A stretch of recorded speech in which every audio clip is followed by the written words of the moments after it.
Hey everybody, David Ellefson from Megadeth here. We are at the Ellefson Coffee Company booth, Winter NAMM 2018. This is for BassPlayersOnly.com.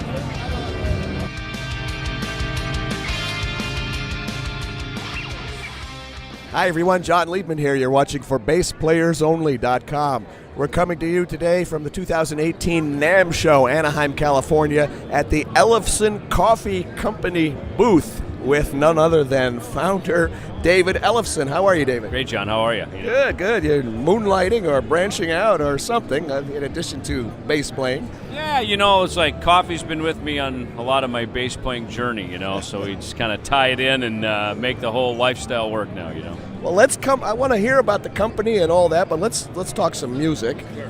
I know it's been a while, but you've had some lineup changes in Megadeth and some other things happening. So why don't you bring us up to date as much as you can share about what's happening now with Megadeth and the band, any recordings, tourings, anything else that would be of interest to our folks here. Yeah, in 2015 we recorded the latest Megadeth album, Dystopia. We came out exactly 2 years ago, and this year doesn't feel like that long ago. Yeah, exactly. And it was big. It was big. It was like a number 2 record or something in 2 or 3 in the United States, number 2 in Canada. It was a chart-topping record, and we won a Grammy for the single Dystopia. That's right, because I saw you in London, and I remember my exact words. It's about damn time. Yeah, so it's good. We've been nominated 12 times. We finally won one, so we're very thankful for that. And then, so we've been touring, for the last couple of years in that record. And now this year is the 35 years of Megadeth campaign that we're doing, and we're honoring an album a month. Like, for instance, in January, Dystopia came out 2016. 1988, the So Far So Good So What album came out.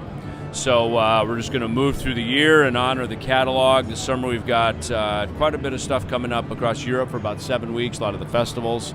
So, I'll probably start dipping back into some of the catalog a little bit in the live show as well. How about the U.S.? So far there isn't much in the, right now there's nothing that we've advertised for the U.S. There's some things cooking for later in the year. Not sure exactly where in the world that's going to be. That's management's job is to work on that stuff and then let us know, and they always come up with a lot of good, fun surprises. So originally this was going to be a year off to make a new album, and it's been anything but. We're going to be working on a new record, but just this celebration campaign of 35 years has kind of brought a whole new light to a whole bunch of cool stuff for us. Well, it certainly makes total sense, but when can we look forward to some new music from Megadeth? Well, I think it'll probably be next year, probably sometime. Again, we're going to be working on it now this year. We just came off the road early November, so by the time you chill through the holidays and get through NAMM and all this kind of stuff, then we roll up sleeves, start to get to work here shortly. Okay, and as far as your gear, you're pretty much with the usual suspects you've been with Jackson and Hartke. Jackson and Hartke, yeah, exactly. Yeah, pretty much. Gear. Years ago I found, what works, and, it's fun to come to NAMM, especially you get to see all kinds of different things around here.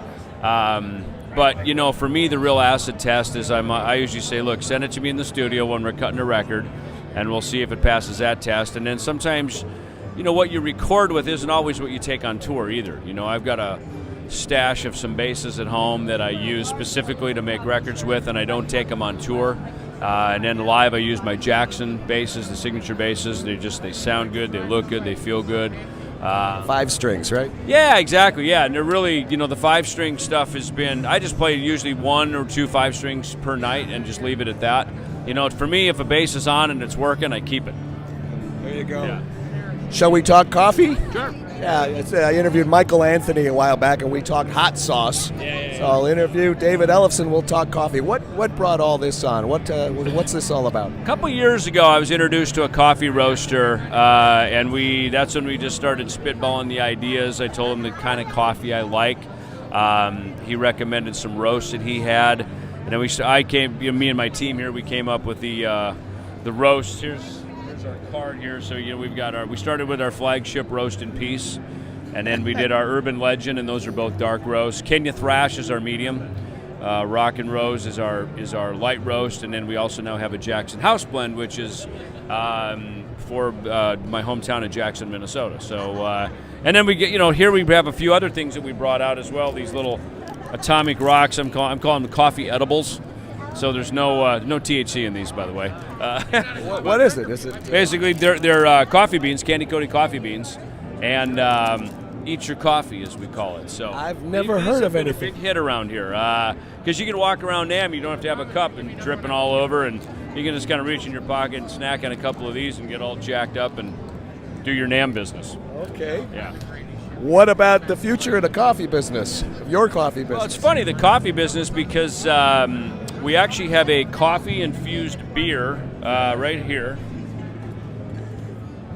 from Hydra Coffee in Sioux Falls, South Dakota. They asked us if they could put one of our coffees, infuse it in to create a coffee stout, which they just sent us these, so it's actually just launching right now. They have a handful of restaurants around Sioux Falls, so they're working on getting that out and distributed, and so yeah, all kinds of interesting stuff. And then dear friend of mine, Sarah, from Dave and I have known her from back, I think he knew her even before Megadeth days, you know what I mean? Just a friend of ours here in the Los Angeles area. So she started a really great Sarah's Organic Gourmet up in Los Angeles. So we're infusing our coffee into her desserts, her biscottis, cheesecakes, and she does a lot of like raw, organic, vegan things. And in this day and age in California, I suppose there are all kinds of possibilities. Yeah, with them. Exactly. So it's kind of funny being in the essentially in the food and beverage industry now.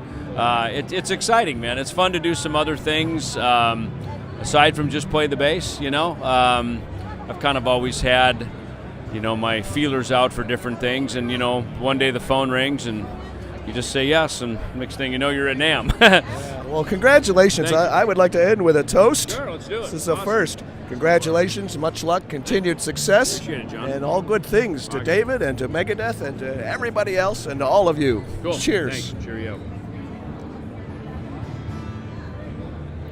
On location, woo! At the Ellefson Coffee Company booth at the 2018 Winter NAMM Show, Anaheim, California, with our good friend, our old friend, very dear friend, David Ellefson. I'm John Liebman. You're watching for BassPlayersOnly.com.